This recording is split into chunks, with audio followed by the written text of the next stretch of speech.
First of all, we must understand that when we die, there is something that continues. And what continues? That's very important.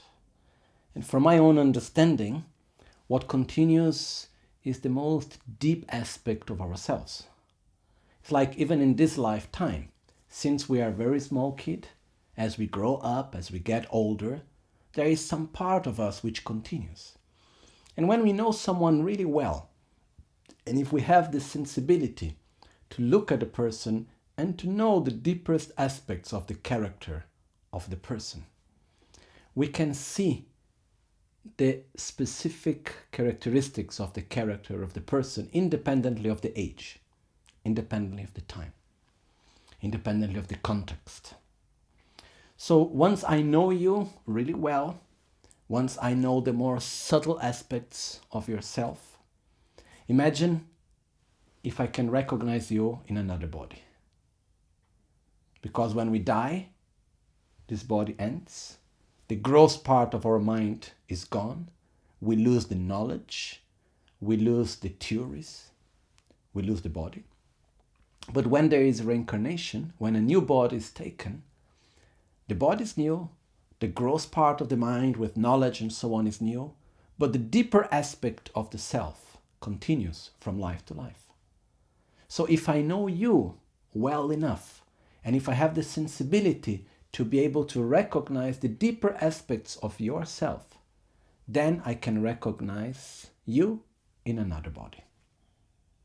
So normally when a master, a lama, passes away, who has the function, the responsibility to recognize his reincarnation are the people that were the most near to him, his most near disciples normally, were those that were touched deeply and had such a deep and strong connection with their own master that they could recognize their master independently of the body in which he or she is. That's something very sensitive, very deep. It goes very much beyond words. It's not something that can be put into conceptual understanding, in the sense that there is not step 1, step 2, step 3. And it's not based on external tests. There are things that were done to recognize lamas from external signs, from dreams. Like one great master, when his guru passed away, he was dreaming with his guru every night until he met the reincarnation. The day he met the reincarnation, he stopped dreaming with his guru. So this was one sign for him that that was the actual true reincarnation.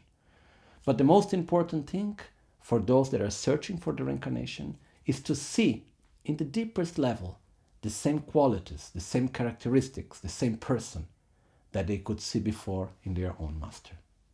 So that's the main way how the reincarnation of lamas are chosen. Why we look for the reincarnation of our masters? Each and every one of us, when we are reborn, we take with us our qualities and our faults. We have, like every aspect of our character, it's placed within ourselves like as seeds.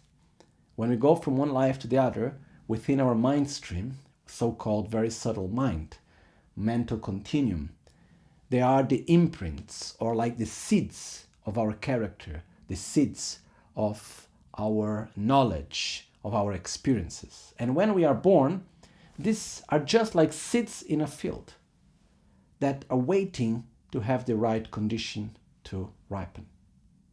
So if you take a child and you give this child certain conditions, certain seeds will ripen.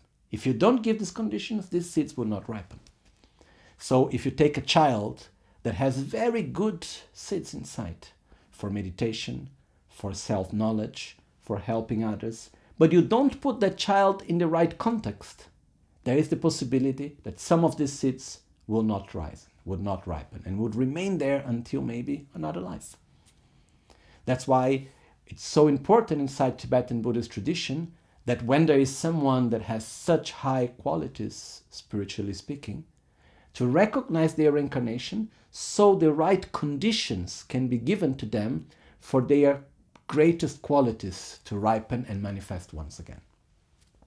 That's the main reason why it is done.